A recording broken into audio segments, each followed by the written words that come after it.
Hey guys, so in this video what I'm going to do is I'm going to do a follow-up video to my 5 grams of mushrooms ego death experience that I had in the last video that I did. If you haven't seen that already, I suggest checking it out if you want to watch this one.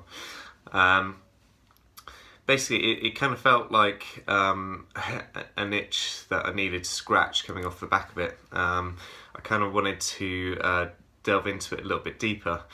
So just to recap, effectively what happened was I had a complete sense of a loss of self, often referred to as ego death. And what this means is effectively it kind of feels like you enter into a void. And it's pretty terrifying. During the last video I do mention that it's just incredibly lonely. I was everything effectively, and I was nothing at the same time. It's really hard to explain, and it was what I remember was as a massive sense of loneliness and emptiness. In fact, it was so lonely. Normally, if you're lonely, then I'm lonely. I'm on my own. But this was so lonely. It was even beyond that, because there wasn't even a me to be lonely with. You're gone. It's never there. It's like the entire facade of life is kind of collapsed. So last night I thought, what I'll do is, because I want to explore this a little bit further, but the last trip was so terrifying, what I'll do is I'll just do 3.5 grams, which is still a strong dose, and kind of dabble in it and kind of ask these kind of existential questions and see where it goes. But what actually happened was that the mushrooms were kind of, as soon as the come up started happening, I immediately started noticing that the message was, we haven't forgotten where we left this. You're not gonna get past this this question about who you are. We're gonna carry on exactly where you left off.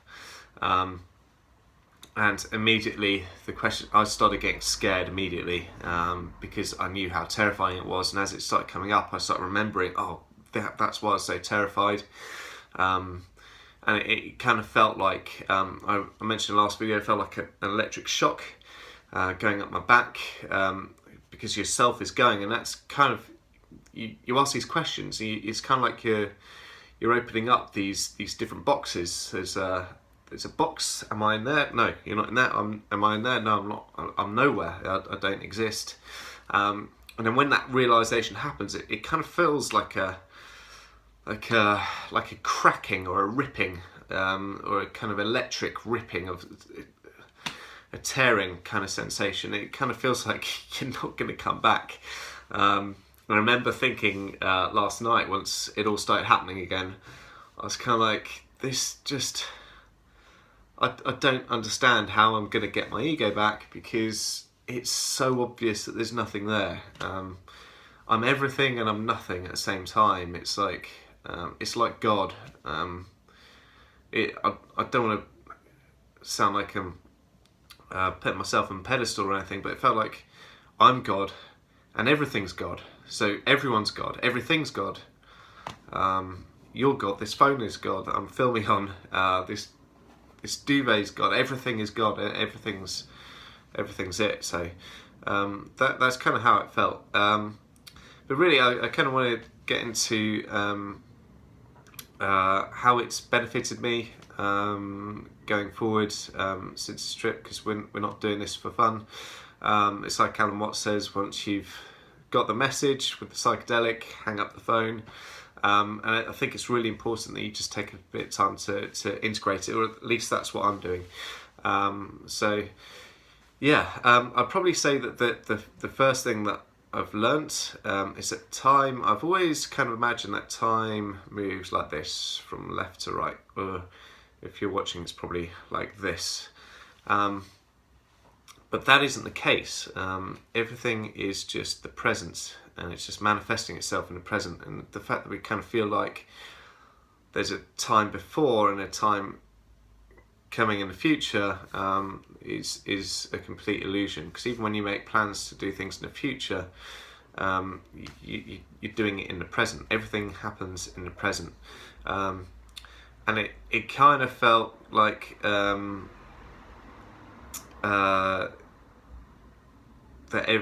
kind of felt like everything is infinite, and that the lack of self meant that there isn't actually a me to die. So it kind of felt like everything's infinite. It's always going to be like this. It's always going to stay the same. So it made a lot of sense back then when I was kind of on it, but at the moment it's kind of hard to kind of convey that properly. So that's one thing that I learned, and I think that although it gave me definitely an existential crisis afterwards, and I felt pretty depressed after the 5 gram ego death, that I feel actually a lot more relaxed, and I don't know why that is. And it's really helped me at work, because sometimes at work I feel quite stressful. I do get sometimes at work I do get a bit of social anxiety, especially when I'm stressed, because sometimes my work is quite stressful, and I feel that the two things kind of go hand in hand. So the more stress I am, the more social anxiety I have, and so how it's helped me is that, giving an example, if a work colleague calls me up and I'm in the middle of a spreadsheet, what I do is I now make much more of an effort just to absolutely relax and be present, and give that person that I'm speaking to the time of day. Because before, if I was in a spreadsheet, my eyes are bleeding trying to figure out how all these formulas work and whatnot, if somebody called me up in the middle of it and they need something out of me, I'd just kind of be like, what do you want, kind of thing.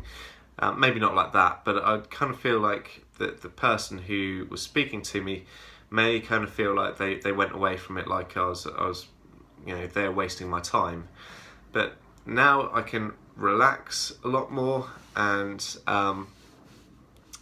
I take time to speak to them and sincerely try and understand what their issue is and see how I can help. And I can almost hear, when I slow down, I can hear their voices kind of slow down as well and relax, and that's been really good. I think that people are kind of go away from it kind of after we've both hung up, we've both discussed it, kind of then kind of feeling like, oh yeah, he actually cares. And I kind of feel a lot better as well, rather than, because the next time I speak to them, which I'll inevitably will have to speak to them again, it's going to be a much more positive thing, and that's been really, really good. So I'd also say that it's taught me to be more giving, but that's kind of the big lesson that I got from the ayahuasca. But I think that the mushrooms kind of consolidated that message. And I think that life is basically, I kind of see life now, it's kind of opened my eyes a little bit, and that there's a different, because whenever I was trying to be happy before, what I used to do when I was younger was just pursue pleasure. So pursue pleasure, which is what we're kind of spoon-fed as a society to believe, is that the more pleasure you get, the more happy you are. The more money you got, the more nice stuff you can buy, the more food you can buy, the more sex you can have. And that makes you happier. When actually that's not the case. Pleasure's great. There's nothing wrong with pleasure. But if you're using that as kind of the source of to be more happy, that isn't good. So it's kind of like you can have a really nice coffee and that makes you feel happy. But if you have, say, 6-7 black Americanos within 2-3 hours, that pleasure that dissipates, it's gone away, and you start feeling sick. I think that's the same thing in everything in life. If you're just drinking too much, or if you just want to go do shed loads of lines of coke to make yourself feel great, or if you eat way too much chocolate. It could be anything. All of these little things, they're not good. You need everything in moderation, and you need to be focused much more on the happiness side of things rather than the pleasure side of things. And that's been a massive learning experience for me. And the psychedelics, and especially more than meditation, have shown me that is so important. So when you get up in the morning and you kind of think, should I have that healthy breakfast, or should I just go eat like really sugary cereal at work? That's a pleasure decision that you've made, and although you'll get a little bit of a happiness injection from it, it subsides, probably lower than where it started off.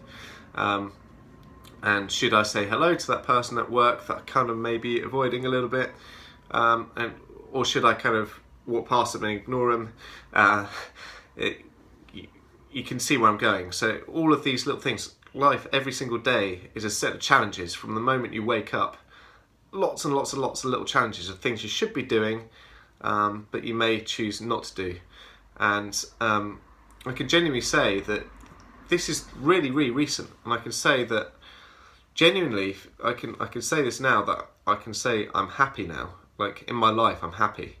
I could never really say that before, because it was always just constant roller coaster of stuff. And I can say generally, overall, although I've had all these amazing pleasurable experiences, I've never really been happy or fulfilled. But now it genuinely feels like these little lessons, and they're so subtle and it's so easy, have really made me feel a lot happier and a lot more content. And I think that's due to self-esteem. So going back to those little challenges that I say, every single day you have a little challenge, and you take the tougher little sacrifice, or tougher little decision that actually is for the benefit of others and for the benefit of ultimately yourself. And that boosts your self-esteem, and your self-esteem is the biggest indicator of personal happiness. So that's that. So that's been really, really important. I'd also say that it's helped my self-inquiry. So I never did self-inquiry before, but I've only just started doing it. I've always kind of avoided it because I tried it, dabbled it. So for those of you who don't know, self-inquiry was a meditation set up by Ramana Maharshi, which is effectively where you dive into the question of who am I? And you kind of think, am I this? No, I'm not that. Am I this? Am I not? You're not that. And it gets deep, and you eventually find that there's nothing there. The mushrooms, especially, even last night, kind of showed me that I was jumping through, looking at all these boxes, going, am I there? Am I there? No, I'm not there. I'm not there. And it's kind of like self-inquiry on steroids. But that's carried over to the meditation now. So sometimes meditation, the 20-30 minutes, whatever it is, can feel slow. It can feel like a drag. Because normally I just sit and I get present and I focus on my breath, and I just slow everything down and I just observe everything. That's great. But I find that the self-inquiry, the time goes a lot quicker, because I'm just so involved searching. And that's been really good, and effectively it's the most direct way to find your true nature, as it is. But that's kind of it, really. This is, before I go any further, I mean this is just me to take with my personal experiences on 5 grams of mushrooms with ego death. These are experiences that anybody can have, you can have. I'm not claiming anything extra special. I'm just kind of relating my experiences and how I've integrated them, because I think that is the most important thing with psychedelics. Yeah, they can be great fun, they can also be absolutely terrifying, but they're a tool to help you live a more fulfilled and happy life. So I'd be really interested to find out what your experience has been and how you've integrated them, because this is a two-way thing. So leave in the comments section below what your experiences have been, and what you think of the experiences I've had, and yeah, I'll catch you later. Peace out, guys. Love you all. Bye.